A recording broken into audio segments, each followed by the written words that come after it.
இந்த ஆலய வரலாற்றை பார்ப்பதற்கு முன் புதிதாக ஒரு நபர்கள் சப்ஸ்கிரைப் செய்து அருகில் உள்ள பெல் பட்டனை அழுத்தவும்.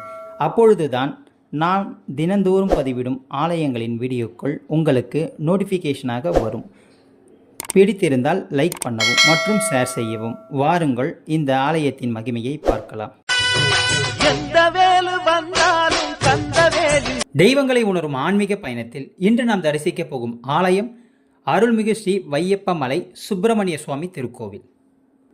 நாமக்கல் மாவட்டம் ராசிபுரத்திலிருந்து திருச்செங்கோடு செல்லும் வழியில் 8 கிலோமீட்டர் தொலைவில் உள்ள வையப்பமலை என்னும் ஊரில் மலை மீது அமைந்துள்ளது சுப்பிரமணிய சுவாமி திருக்கோவில். கருவறையில் 2 கரத்தினராக இடையில் கையை ஊன்றியவராக காட்சியளிக்கிறார் சுப்பிரமணியர். முருகனுக்காக விசேஷமாக சொல்லப்படும் 16 கோலங்களில் இந்த சுப்பிரமணியர் திருக்கோலமும் ஒன்று. குமாரதந்திரம் மற்றும் ஸ்ரீ தத்துவநிதி ஆகிய நூல்கள் பெருமானினுடைய இந்த திருக்கோலத்தை மிக சிறப்பானதாக கூறப்படுகின்றன. இத்தலத்திற்கு முற்காலத்தில் வைகை பொன்மலை என்று பெயர் உள்ளது. அதன் பின்னணியில் பழனி முருகன் சம்பந்தப்பட்ட நிகழ்வும் ஒன்று உள்ளது. இந்த மலைக்கு அருகில் அளவாய் மலை என்று அழைக்கப்படும் உலைவாய் மலை அமைந்துள்ளது.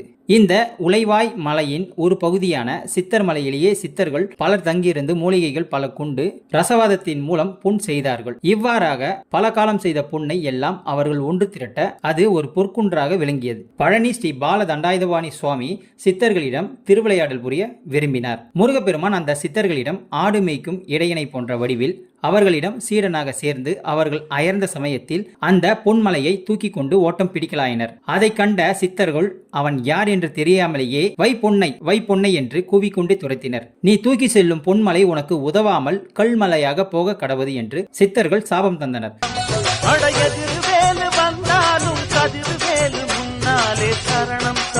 அதனால் இந்த பொன்மலை கலியுகத்தில் கல்மலையாக மாறியது. சித்தர் மலையில் இருந்து முருகப்பெருமான் பொன்மலையை தூக்கிச் சென்ற போது ஒரு சிறு பகுதி உடைந்து விழுந்தது. அந்த இடம் தற்போது பொன்மலை என்று அழைக்கப்படுகிறது. முருகப்பெருமான் தற்போது உள்ள பொன்மலைக்கு வந்ததும் அங்கே தவம் செய்து கொண்டிருந்த ஔவையார் முருகனை கண்டு அடையாளம் கண்டு கொண்டு வைக பொன்மலையை என்று வேண்டினார். அதற்கு இசைந்த முருகன் இவ்விடத்தே பொற்குன்றை வைத்துவிட்டு அவ்வைக்கும் துரத்தி வந்த சித்தர்களுக்கும் மலை மீது காட்சியளித்து உபதேசம் செய்தருளினார். அது முதல் வைகை பொன்மலை என்றும் பேச்சு வழக்கில் வையப்ப மலை என்றும் அழைக்கப்பட்டு வருகிறது. பழனி மூலவர் பீடத்தில் மூலவர் தண்டாயுதபாணி இல்லாததை கண்ட போகர் தனது ஞான திருஷ்டியின் மூலமாக நடந்ததை அறிந்து நவபாசானத்தால் மூலவர் சிலையை உருவாக்கி பீடத்தில் வைத்துவிட்டார். அது முதல் பழனியில் நவபாஷான முருகனும் வைகம் பொன்மலையின் மூலவரான பால தண்டாயுதபாணியான முருகனும் மேற்கு நோக்கி அருள் புரிந்து வருகிறார்கள். இதனால்தான் இத்தலம் சின்ன பழனி என்று போற்றப்படுகிறது. வைகை மலையினுடைய தல சிறப்புகள். வைகை பொன்மலை என்றும் வைக பொன்மலை என்றும் பல பெயர்களில் இத்தலம் அழைக்கப்பட்டு வருகிறது. தற்போது வையப்ப மலை என்று ஆய்வாளர்கள் கூறுகின்றனர். 1000 அடிக்கு மேல் அமைந்திருக்கும் சுமார் 240 படிகள் கொண்ட இத்தலத்தில் முதலில் விநாயகர் கோவில், சில படிகளை கடந்து சென்றால் வலதுபுறம் படிக்கட்டு அருகே சின்ன பழனி என்று அழைக்கப்படும் இத்திருத்தலத்தினுடைய வரலாறு கோவிலும் உள்ளது. கோவிலின் உச்சிக்கு சென்றவுடன் மயில் வாகனம் அருகே மிகப்பெரிய கொடிமரம், எதிரே கையில் வேலுடன் ஸ்ரீ சுப்பிரமணியன் சுவாமி காட்சியளிக்கின்றார். இதனை அடுத்து கோவிலை சுற்றி வலம் வந்தால் ஸ்ரீ குகன், ஸ்ரீ பால முருகன், ஸ்ரீ பால தண்டாயுதபாணி, ஸ்ரீ நயிரு விநாயகர், நவகிரகங்கள் கொடிமரத்தின் அருகே இடதுபுறம் ஸ்ரீ அமிர்தகடேஸ்வரர், ஸ்ரீ அபிராமி அம்பாள் காட்சியளிக்கின்றார். இதன் அருகே அப்பர், சுந்தரர், திருஞான சம்பந்தர், மாணிக்க வாசகர் ஆகியோரும் காட்சியளிக்கின்றனர்.